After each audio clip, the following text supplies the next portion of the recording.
નગરપાલિકાની સંકલન સમિતિની બેઠક યોજાઈ। મ્યુનિસિપલ કમિશનર અધ્યક્ષતામાં મળેલી આ બેઠકમાં અમદાવાદ શહેરના તમામ ધારાસભ્યો ઉપસ્થિત રહ્યા, જેમાં શહેરની વિવિધ સમસ્યાઓ મુદ્દે ચર્ચા કરવામાં આવી। દરિયાપુરના ભાજપ ધારાસભ્ય કૌશિક જૈન તેમજ એલિસબ્રિજના ધારાસભ્ય અમિત શાહે શહેરમાં ચાલતી ગેરકાયદે નોનવેજ દુકાન બંધ કરવાની રજૂઆત કરી। મંદિર આસપાસ ચાલતી નોનવેજ કે ઈંડાની લારીઓ દૂર કરવાની માંગ કરાઈ છે। અશાંત ધારાના યોગ્ય અમલને લઈને પણ કૌશિક જૈને એએમસી કમિશનરને રજૂઆત કરી હતી। તેમજ રથયાત્રાને લઈને જર્જરિત મકાનો હટાવવાનો મુદ્દો પણ આ બેઠકમાં ઉઠ્યો હતો। અસંધારણનો અમલ ચુસ્તપણે થવો જોઈએ। કોઈ પણ કોર્પોરેશન કોઈ પણ પ્લાન મંજૂર કરે બિલ્ડિંગનો તો તેના માલિક કોણ છે અને પ્લાન મંજૂર થઈ ગયા બાદ માલિક બદલાઈ જાય તો એ પ્લાન કેન્સલ કરવો જોઈએ। સિટી વિસ્તારમાં ગેરકાયદેસર જે આમલેટ ઈંડાની જે લારીઓ ઊભી હોય છે તે તાત્કાલિક ધોરણે બંધ કરાવી અને ગેરકાયદેસર મટનની દુકાનો જે છે હાલ એ તાત્કાલિક ધોરણે બંધ કરાવી અને જે કાયદેસર મટનની દુકાન છે પણ તેઓ ગેરકાયદેસર મટન વેચતા હોય તો તેની ચેકિંગ કરીને તેના સામે કડકમાં કડક પગલાં લેવા તેવી મેં રજૂઆત કરી છે। રથયાત્રા આવતી હોવાથી આપણા વિસ્તારના અંદર દરિયાપુર વિધાનસભા ક્ષેત્રમાં જે પણ જર્જરિત મકાનો છે તેનું ચેકિંગ કરીને તાત્કાલિક ધોરણે જે પણ પગલાં લેવાના થાય એ લેવાની મેં સૂચના આપી છે, જેથી કરીને ગઈ રથયાત્રામાં જે બનાવ ગંભીર બન્યો તો એવો ના બની શકે। ઓનલાઈન સિસ્ટમ નોનવેજની દુકાનો પૂરતી બંધ કરવામાં આવે। સ્થળ ઉપર જઈને કોર્પોરેશનનો અધિકારી જગ્યા જુએ કે માંસાહારી લોકોની વસ્તી છે કે શાકાહારી લોકોની વસ્તી છે અને ત્યાં જ નોનવેજની દુકાનને પરમિશન આપવામાં આવે અને જ્યાં આગળ આપી છે ત્યાં બહુમતી વિસ્તારમાં શાકાહારીઓના ત્યાં બંધ કરવામાં આવે। રાજકોટના જેતપુરમાં બાળકી પર દુષ્કર્મ ગુજારનાર આરોપીને આજીવન કેદની સજા ફટકારવામાં આવી છે। 18મી મે 2020ના રોજ નવાગઢ ફૂટપાથ ઉપર ભિક્ષાવૃત્તિ કરતા પરિવારની 6 વર્ષની બાળકી ઊંઘતી હતી અને ત્યારે તેમનું અપહરણ કરીને બાજુમાં બંધ પંચાયતમાં આરોપી તેને લઈ ગયો અને તેના પર દુષ્કર્મ આચર્યું। ભિક્ષાવૃત્તિ કરતા પરિવારે પોલીસ ફરિયાદ નોંધાવી હતી। પોલીસે પોક્સો એક્ટ અને અપહરણની ફરિયાદ નોંધી આરોપીની ધરપકડ કરી હતી। પોલીસે આરોપી સોનુ જગદીશ ચૌહાણની પોક્સો એક્ટ હેઠળ અપહરણના કેસમાં ધરપકડ કરી છે। જેતપુર સેશન્સ કોર્ટમાં સરકારી વકીલ કેતન પંડ્યાની ધારદાર દલીલ તેમજ પુરાવાના આધારે સેશન્સ કોર્ટના જજ દ્વારા આરોપીને આજીવન કેદની સજા ફટકારવામાં આવી અને ભોગ બનનારને 2 લાખનું વળતર ચૂકવવાનો પણ હુકમ કરવામાં આવ્યો। જિલ્લામાં બટાટાના ભાવોમાં તેજી હાલ સામે આવી રહી છે અને આ તેજી જોવા મળતા ખેડૂતોને જીવનદાન મળ્યું છે, કારણ કે છેલ્લા 5 વર્ષથી સરેરાશ બટાકાના વાવેતરમાં ઘટાડો નોંધાઈ રહ્યો હતો।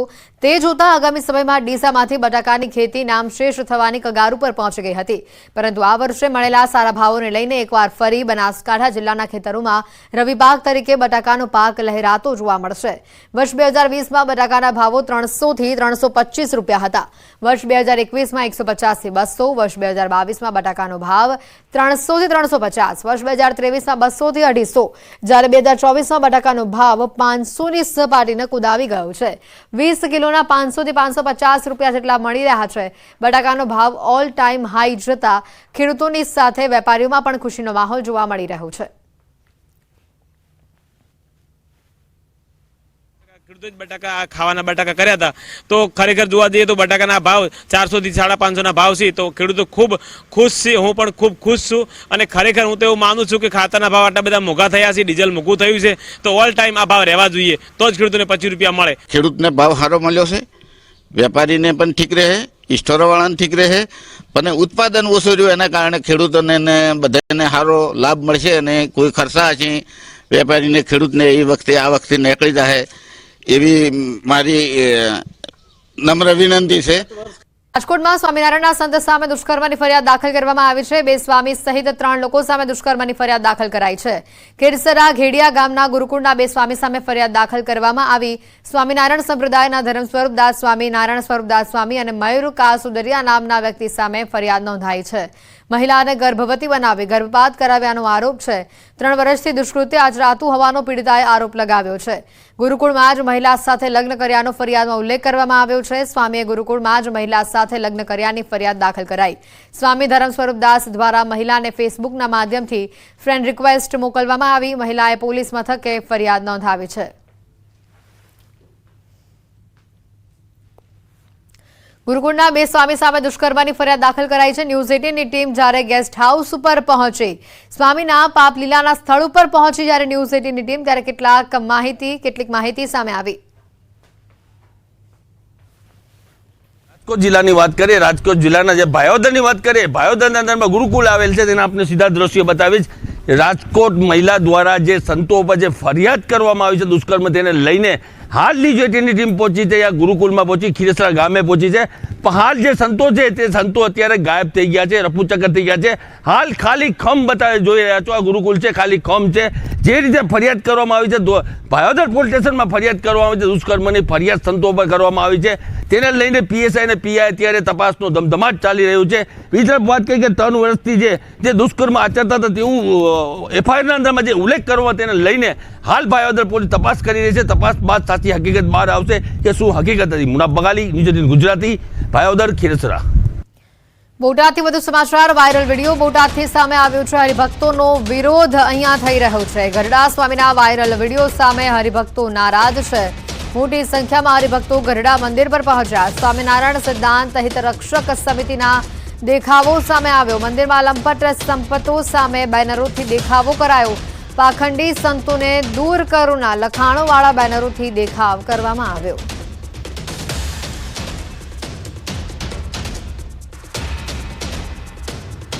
બોટાદમાં વાયરલ વિડીયોને લઈને નારાજગી સામે આવી છે। હરિભક્તો આ વાયરલ વિડીયોને લઈને વધુ નારાજ જોવા મળી રહ્યા છે। મોટી સંખ્યામાં હરિભક્તો ગરડા મંદિર ખાતે પહોંચ્યા અને બેનરો સાથે તેમણે પોતાનો વિરોધ નોંધાવ્યો। વાયરલ વિડીયો સામે હરિભક્તોની નારાજગી સામે આવી। આ નારાજગીના પગલે મોટી સંખ્યામાં પોલીસનો બંદોબસ્ત પણ ખડકી દેવો પડ્યો। મોટી સંખ્યામાં હરિભક્તો ગરડા મંદિર પહોંચ્યા, જેના આ દ્રશ્યો પણ સામે આવ્યા।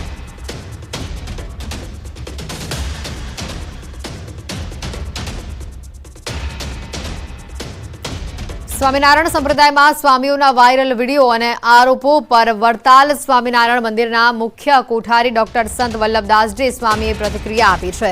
તેમના મતે કોઈ ભૂલ કરે તો પગલાં લેવાય છે। કેટલાક બનાવો એવા છે જે વર્ષો પહેલાના હોય અને તે ફરી કોઈની સંડોવણીથી ચાલતું હોય તેવું બને છે। વર્તમાન આચાર્ય છે, તેમની પહેલા જે આચાર્ય હતા, આવા વિડીયોના સંકલન કરવાના સીડી કાંડનો કેસ પણ ચાલે છે। આવી માહિતી સામે આવી।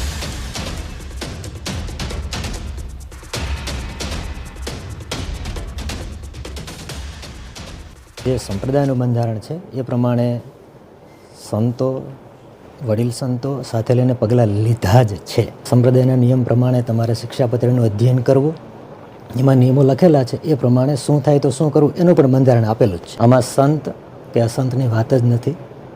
કોઈને કોઈ પણ જગ્યાએ કોઈ પણ નાગરિક આ કૃત્યમાં આવે અને ખાસ કરીને આવતું હોય તો આ આપણા માટે નિંદનીય છે, રહ્યું છે। અને સખત શબ્દોમાં નિંદા કરવી એવું કહો તો એનાથી કાંઈ પૂરું નથી થઈ જતું। અમુક ઘટનાઓ એવી હોય છે કે જે વર્ષો પહેલાંની હોય અને ક્યાંક કોઈક બીજા ભાવનાથી આ કૃત્યમાં કોઈને સંડોવીને આગળ ચાલતા હોય।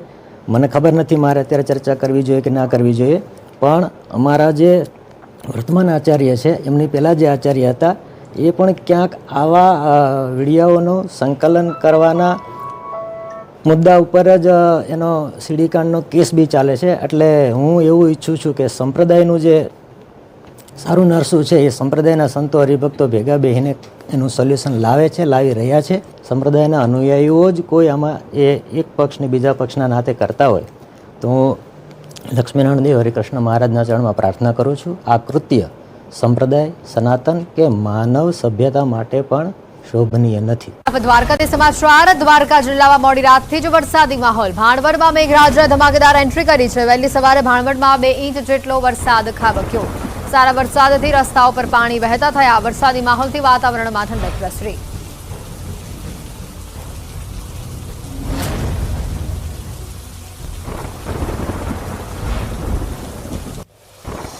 પોરબંદરમાં વરસાદ બાદ નગરપાલિકાની કામગીરી પર સવાલો ઊભા થઈ રહ્યા છે। પ્રી મોન્સૂન કામગીરી માત્ર કાગળ પર હોય તેવી સ્થિતિ સામે આવી છે। શહેરના અનેક રસ્તાઓ પર પાણી ભરાયા છે। શહેરના સુદામા ચોક, ખાદી ભવન, એસવીપી રોડ આ સહિતના રસ્તાઓ પર પાણી ભરાયા છે। પોરબંદર જિલ્લામાં સવારે 6 થી 10 વાગ્યા સુધીમાં 2.5 ઇંચ વરસાદ થયો છે। રાણાવાવમાં 2 ઇંચ વરસાદ નોંધાયો છે।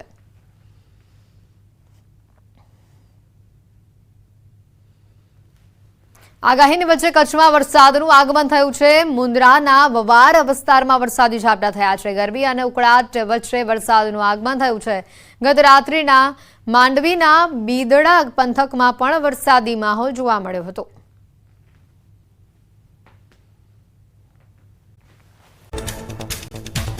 ગંગા દશેરા નિમિત્તે હરિદ્વારમાં ભક્તોનું ઘોડાપૂર મટ્યું. મોટી સંખ્યામાં લોકો હરિદ્વાર આવતા ટ્રાફિક વ્યવસ્થા ખોરવાઈ. હરકી પેડીથી દિલ્હી તરફના નેશનલ હાઈવે પર વાહનોની લાગી લાંબી કતાર. ઉત્તર પ્રદેશના પ્રયાગરાજમાં માનવ મહેરામણ ગંગા દશેરા નિમિત્તે સંગમ ઘાટ પર ભક્તોએ ગંગા નદીમાં લગાવી આસ્થાની ડૂબકી. ગંગા દશેરાએ માં ગંગા સ્વર્ગથી પૃથ્વી પર અવતર્યા હોવાની માન્યતા. ગંગા દશેરા અને રવિવારને લઈને અયોધ્યામાં ભક્તોની ભીડ. રામલલ્લાના દર્શનાર્થે મોટી સંખ્યામાં અયોધ્યા પહોંચ્યા ભક્તો. શ્રી રામના જયઘોષ સાથે ગુંજી ઉઠ્યું અયોધ્યા. ઉત્તર પ્રદેશના અયોધ્યામાં ભક્તોનું ઘોડાપૂર મટ્યું. ગંગા અવતરણ નિમિત્તે ભક્તોએ સરયુમાં સ્નાન કરી પુણ્યનું ભાથું ભર્યું. અયોધ્યાના સરયુ ઘાટ પર ભક્તોની ભીડ ઉમટી. ઉત્તર પ્રદેશના વારાણસીમાં પણ ભક્તોનું ઘોડાપૂર. ગંગા અવતરણ નિમિત્તે ભક્તોમાં અનેરો ઉત્સાહ. વિવિધ ઘાટો પર ગંગા નદીમાં ભક્તોએ લગાવી આસ્થાની ડૂબકી. ઉત્તરાખંડના હરિદ્વારમાં માનવ મહેરામણ ગંગા અવતરણ અને ગંગા દશેરાને લઈને ભક્તોમાં અનેરો ઉત્સાહ. વહેલી સવારથી હરિદ્વારના વિવિધ ઘાટો પર ગંગામાં ભક્તો લગાવી રહ્યા છે ડૂબકી. ગંગામાં સ્નાન કરી ભક્તોએ ભર્યું પુણ્યનું ભાથું.